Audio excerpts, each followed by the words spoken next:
जब कुंडली में कोई प्लैनेट नीच यानी डेबिलेटेड हो जाता है, तब वो प्लैनेट उस भाव से रिलेटेड अच्छे रिजल्ट्स नहीं देता, या ये कह सकते हैं कि उस भाव का प्रोग्रेस नहीं होने देता। जो नीच का ग्रह है, वो अपने सिग्निफिकेशंस में कमी करता है और अपनी दशा में भी अच्छे रिजल्ट्स नहीं देता। नीच भंग राजयोग में प्लैनेट अपने अशुभ परिणामों में कमी करता है, इसका ये मीनिंग नहीं है कि वो प्लैनेट बेनिफिक हो जाता है। वो प्लैनेट अपने कुछ अशुभ परिणाम तो देगा, लेकिन जो प्लैनेट उस नीचता को भंग कर रहा है, वो स्ट्रेंथ देता है उसे ओवरकम करने में। नीचभंग राजयोग जो है, उसमें इनिशियली चैलेंजेस एंड ऑब्स्टेकल्स आते हैं।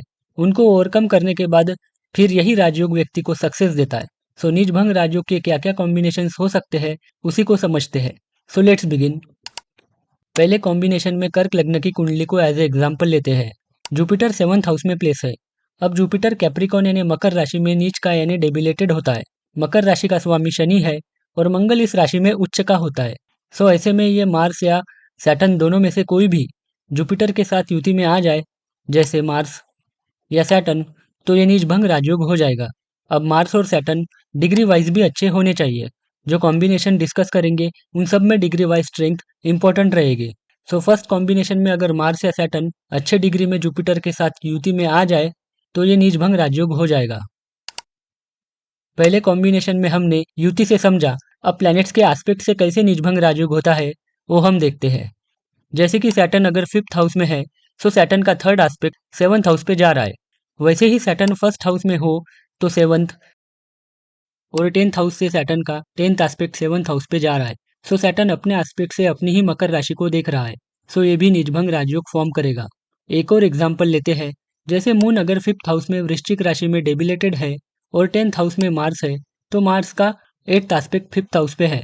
सो ये भी निजभंग राजयोग फॉर्म करेगा। बट अगेन मार्स की डिग्री वाइज स्ट्रेंथ होनी चाहिए। सपोज D1 चार्ट में विनस डेबिलेटेड है, लेकिन D9 चार्ट में विनस मीन राशि में एक्सॉल्टेड यानी उच्च का प्लेस है। सो ये निजभंग राजयोग फॉर्म करेगा। क्योंकि D1 चार्ट में विनस डेबिलेटेड है, सो इनिशियली विनस से रिलेटेड चैलेंजेस रहेंगे। विनस अपनी दशा में अच्छे रिजल्ट्स नहीं देगा, लेकिन जैसे जैसे लाइफ आगे बढ़ेगी, विनस से रिलेटेड चीज़ों में इंप्रूवमेंट आएगा। और जब विनस अपने उच्च की स्थिति में आएगा, फिर इस राजयोग के अच्छे रिजल्ट्स मिलेंगे। धनु लग्न की कुंडली में जुपिटर 2nd हाउस में प्लेस है, सो लग्नेश यानी जुपिटर कैप्रिकॉन में डेबिलेटेड होगा। अगर सैटर्न 4th हाउस में प्लेस है, सो शनि की राशि में जुपिटर है और जुपिटर की राशि में सैटर्न, तो ये भी नीचभंग राजयोग होगा और साथ में राशि परिवर्तन योग भी। क्योंकि जुपिटर डेबिलेटेड है, तो D9 चार्ट में जुपिटर अच्छा प्लेस होना चाहिए। धनु लग्न की कुंडली में अगर सन 11th हाउस में है, तो सन लिब्रा यानी तुला राशि में डेबिलेटेड होता है। तुला राशि का स्वामी विनस है, तो अगर विनस मून से केंद्र में प्लेस हो जाए, जैसे मून के साथ विनस, मून से 4th में, मून से 7th में या मून से 10th में, तो ये निजभंग राजयोग हो जाएगा। देखिए मून कहीं भी प्लेस हो, जैसे अगर मून 3rd हाउस में है, सो मून के साथ विनस या 6th में, 9th में या फिर 12th हाउस में हो, सो इन कंडीशंस में मून से विनस केंद्र में है और अच्छी डिग्निटी में हो और डेबिलेटेड ना हो, तो ये निजभंग राजयोग हो जाएगा। पाइसेस लगन के 5th हाउस में मार्स है, सो मार्स कर्क राशि में डेबिलेटेड है।